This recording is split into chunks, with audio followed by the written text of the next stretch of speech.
और मेरे लिए जरूरी।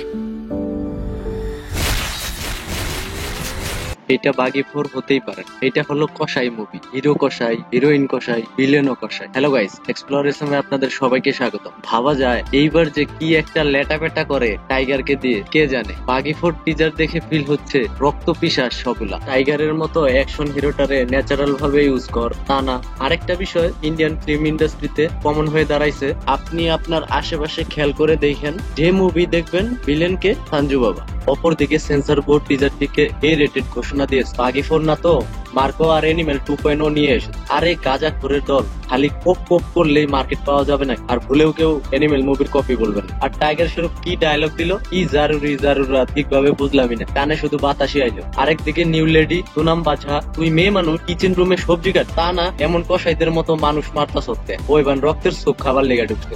বাগি 4 টিজার দেখা লোকজন হাসবো না, রিয়েলিস্টিক কিছু তো দেখা। এই মেয়েটা কি করছে, ওর থেকে 5 গুণ ভারী মানুষকে তুইলা উপরে ঢেল মারতাছে। তো যাই হোক, সঞ্জয় দত্ত আর Tiger Shroff hand to hand fight সিনে বি ব্রেকের সং। मर जाना मैं यार जे तू मैनू नहीं मिलिया, छड़ना नहीं तेरा रास्ता तेरी गलियां।